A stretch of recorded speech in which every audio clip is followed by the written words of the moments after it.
Hi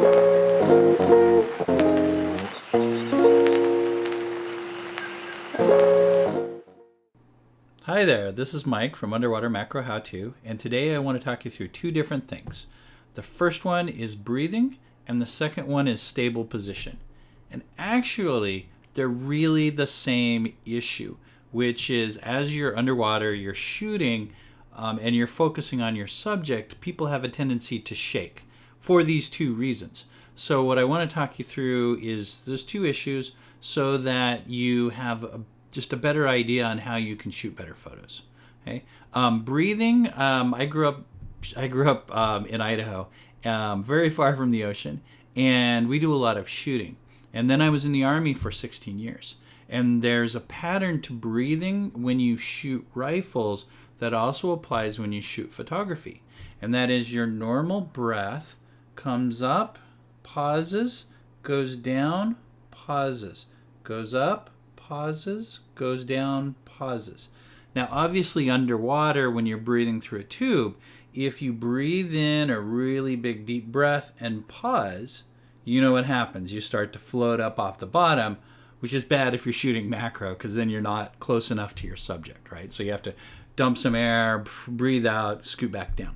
So, and on the other hand, almost all of the dive agencies or dive instruction agencies tell you not to hold your breath, right? And there's a reason for that, which is that people get worried, they get very nervous, especially when they're beginning divers and they hold their breath, and that could lead them to pass out, it could lead them to hyperventilate, lots of other problems. The first rule of doing macro underwater is learn how to dive first, then take on macro. Okay? And the reason breathing wise is that as you have this natural breathing rhythm, when you breathe out and you pause there, you're not really holding your breath, you're just breathing really slowly. But you are holding your breath, right? So when you get down to that point where you're maybe 25 or 30% of your lung volume, slow, hold it for maybe 2 or 3 seconds. Look in your viewfinder, your live view, get that picture just right, and snap. Then slowly breathe in, okay? And the way that I breathe when I'm on a dive, so that way I don't go up and down, is I balance myself with my buoyancy compensator, and then I slowly breathe in. I'll even take my tongue and put it on the roof of my mouth and slowly breathe in like I'm drinking through a straw. So it'll take me maybe 10 seconds in, 10 seconds out, and that reduces the amount of change in my buoyancy. And if I have to, I'll get to a point where I need a quick pause because for whatever reason the camera's ready or I'm in focus. I'll hold my breath for maybe 1 split second. So it's just click and then move. Okay. So you have to practice that, as it doesn't come naturally at all. As far as taking a shot on the top of the breath, I try not to do that. There's a natural pause there, which works really well. When you start to drift away, or if the current hits you, it starts to shake you a little bit, it's not as stable of a position. So I'll either breathe on going down, or on the flat, or just as I start to breathe up. Okay? And that's how I breathe. And that's how I shoot. Okay? Let me go through position. Position, I'll have to change the camera angle here and show you with a couple different tools. So when it comes to positioning, there are a couple different things that you can do. And the key here is understanding what the bottom is like and whether it's sensitive or not. Okay? And by that, what I mean is it a flat sandy bottom, or perhaps just a bunch of silt from a muck dive, or is it a bunch of coral? Okay? And if it's a bunch of coral, you don't have a lot of options. I'll show you that alternative. But if it's a sandy bottom or a rocky bottom, there's no sea life there, you're totally okay. You focus on making a triangle with your 4 elbows, your forearms, and the camera. In this case, it looks something like this. Okay, let me give you that. Okay, So you can see what I'm looking at there, and you see how much movement I have in the camera here in the smaller picture. That's all I'm doing, is I'm just slowly rocking that camera in and out to find the right focus. Okay, so something like that for a shot. Okay, now as far as breathing, I'll show you a little cue here with my finger. This is breathing in, this is breathing out, this is being flat. Okay, so you'll see here I'll move and I'll breathe in.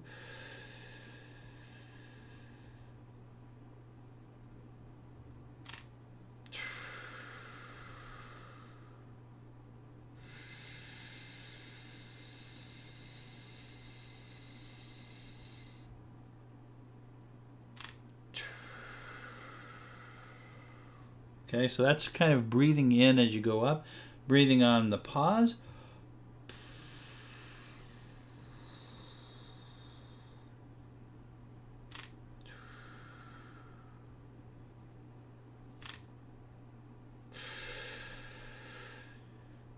Okay, and breathing at the top.